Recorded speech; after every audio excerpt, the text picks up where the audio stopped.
Saudara-saudara yang terkasih dalam Kristus, hari ini kita berkumpul dalam hadirat Tuhan untuk merenungkan firman-Nya dari surat Rasul Paulus kepada jemaat di Korintus, khususnya dalam pasal 12 ayat 12-31. Dalam teks ini, kita diberikan pelajaran yang berharga tentang pentingnya saling menghormati sebagai satu tubuh yang merupakan gambaran gereja. Paulus dengan tegas menggambarkan gereja sebagai tubuh Kristus. Dan dalam tubuh ini, setiap anggota memiliki peran yang unik. Bagaimana kita dapat mempraktikkan saling menghormati sebagai satu tubuh dalam gereja? Ini adalah pertanyaan yang akan kita telusuri bersama.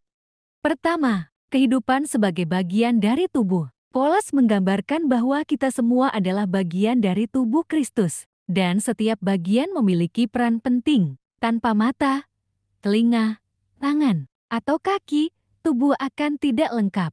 Demikian pula dalam gereja. Kita harus mengakui dan menghormati peran masing-masing anggota, terlepas seberapa kecil atau besar perannya.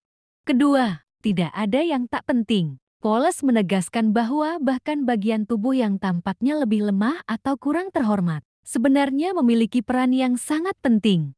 Artinya, dalam gereja, kita harus menghindari mengabaikan atau meremehkan siapapun, karena setiap individu dari berbagai latar belakang, usia, atau bakat, memiliki nilai yang sama di mata Tuhan. Ketiga, kerjasama yang seimbang. Bagian tubuh bekerja bersama dengan harmoni. Demikian pula dalam gereja. Kita perlu bekerja bersama dengan saling menghormati. Ini berarti mendengarkan, menghargai, dan mendukung satu sama lain dalam pelayanan kita kepada Tuhan.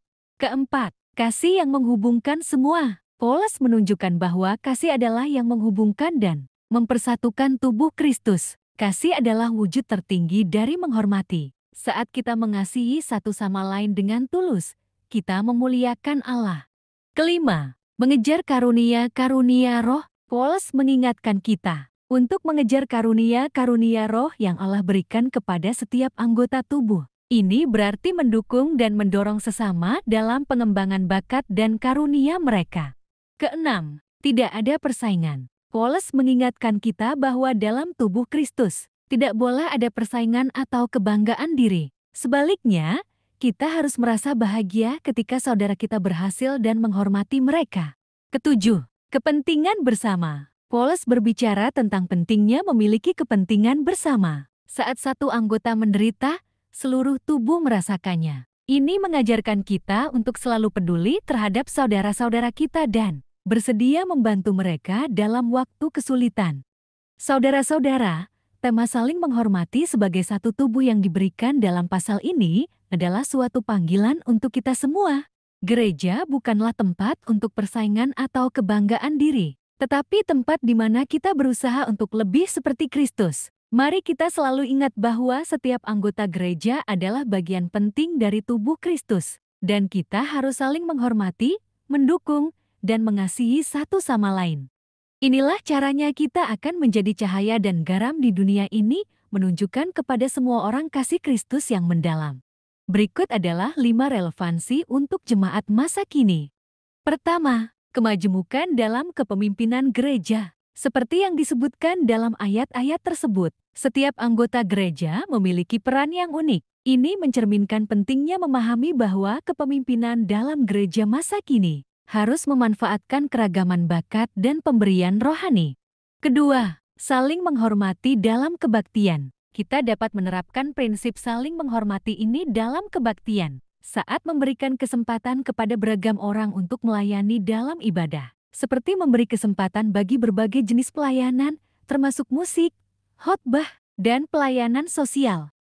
Ketiga, kerjasama antar gereja-gereja. Gereja-gereja yang berbeda dalam komunitas dapat memahami bahwa mereka adalah bagian dari tubuh Kristus yang lebih besar. Ini mendorong kerjasama, saling dukung, dan berbagi sumber daya untuk mencapai tujuan bersama. Keempat, pentingnya kasih dan persatuan. Pesan kasih yang disebutkan dalam pasal ini adalah relevan untuk membangun hubungan yang harmonis dan menjaga persatuan dalam gereja. Kasih adalah perekat yang dapat menyatukan jemaat dalam waktu yang seringkali penuh perbedaan. Kelima, keterlibatan seluruh jemaat. Pasal ini mendorong partisipasi setiap anggota tubuh Kristus. Dalam gereja masa kini, penting untuk mengaktifkan seluruh jemaat, sehingga setiap orang merasa memiliki tanggung jawab dalam pelayanan dan pertumbuhan gereja. Dengan menggali dan menerapkan prinsip-prinsip ini, jemaat masa kini dapat memperkuat kualitas dan relevansi pelayanan mereka dalam mengikuti ajaran Paulus dalam 1 Korintus 12 ayat 12-31.